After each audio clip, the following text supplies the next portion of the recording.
बिस्मिल्लाहिर्रहमानिर्रहीम अस्सलामुअलैकुम everyone and welcome to my channel ईटा for you.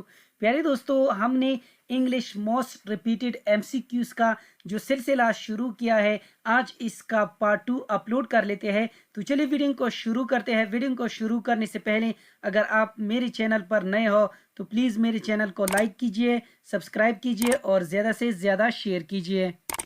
Life is related to death in the same way as hope is related to despair। इसका right option है option B. क्योंकि प्यारे दोस्तों, अगर यहाँ पर देखा जाए तो इस पूरी जुमले में मौजूद अल्फाज एक दूसरे के मुतजाद हैं।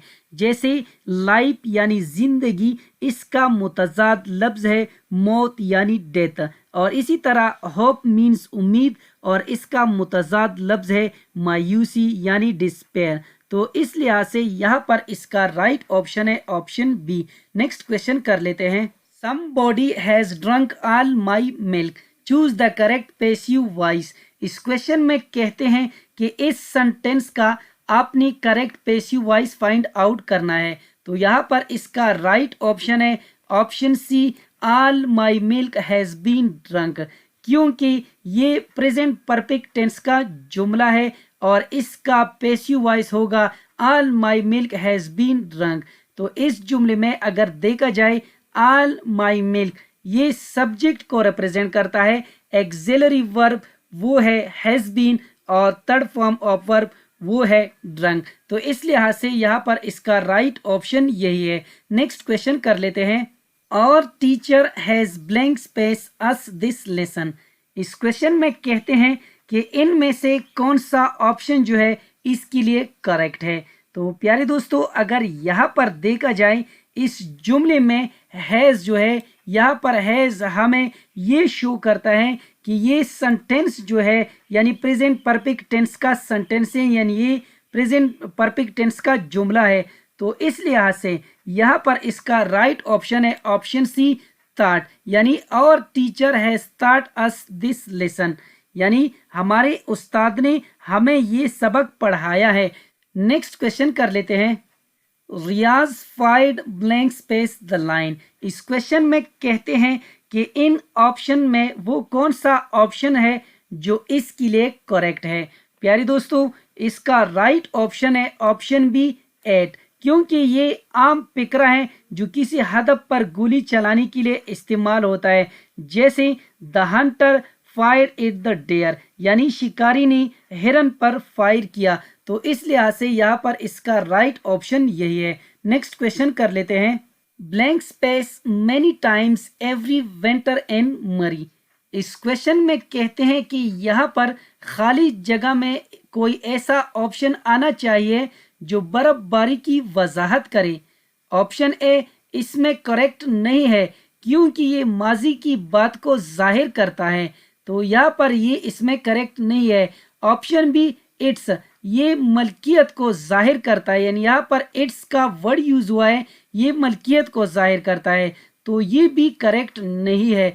अगर ऑप्शन सी को देखा जाए, इट स्नोज, तो यहाँ पर ये ऑप्शन इसमें राइट है क्योंकि इट स्नोज ये प्रेजेंट सिंपल टेंस का जुमला है। तो इस लिहाज से यहाँ पर इसका राइट ऑप्शन है ऑप्शन सी। नेक्स्ट क्वेश्चन कर लेते हैं। Waseem reads and blank space university of Peshawar. इस क्वेश्चन में कहते हैं कि इनमें से कौन सा ऑप्शन खाली जगह पूर्ण करने के लिए सही होगा। प्यारे दोस्तों, इसका राइट ऑप्शन है ऑप्शन सी, दी, यानी Waseem reads and the university of Peshawar. क्योंकि यूनिवर्सिटी ऑफ पेशावर एक खास इदारे की तरफ इशारा कर रहा है, इसलिए हम इससे पहले दी का इस्तेमाल करते हैं। नेक्स्ट क्वेश्चन कर लेते हैं। If I had money I blank space it yesterday. प्यारे दोस्तों, इस क्वेश्चन में कहते हैं कि इन ऑप्शन में वो कौन सा ऑप्शन है जो इसके लिए परफेक्ट है, सही है। प्यारे दोस्तों, यहाँ पर अगर गौर से देखा जाए इफ आई हैड मनी, तो यहाँ पर ये पहला जुमला जो है ये पास्ट परफेक्ट हाइपोथेटिकल कंडीशनल यानी थर्ड कंडीशनल सेंटेंस है। यहाँ पर ऐसे जुमलों में आमतौर पर इसका स्ट्रक्चर कुछ इस तरह होता है यहाँ पर आप देख सकते हैं स्क्रीन पर, यानी एफ के बाद पास्ट परफेक्ट, इसके बाद वुड हैव, इसके बाद पास्ट पार्टिसिपल। तो यहाँ पर इसका राइट ऑप्शन है option D, if I had money I would have purchased it yesterday, क्योंकि ये थर्ड कंडीशनल सेंटेंसेस की करेक्ट स्ट्रक्चर को फॉलो करता है। तो इस लिहाज से यहाँ पर इसका राइट ऑप्शन यही है। नेक्स्ट क्वेश्चन कर लेते हैं।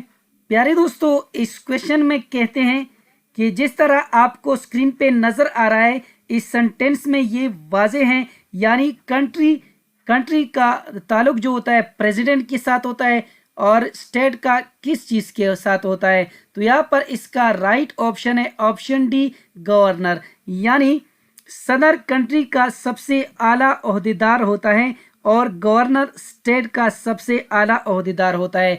तो इस लिहाज से यहाँ पर इसका राइट ऑप्शन है ऑप्शन डी, यानी country related to president and state related to governor.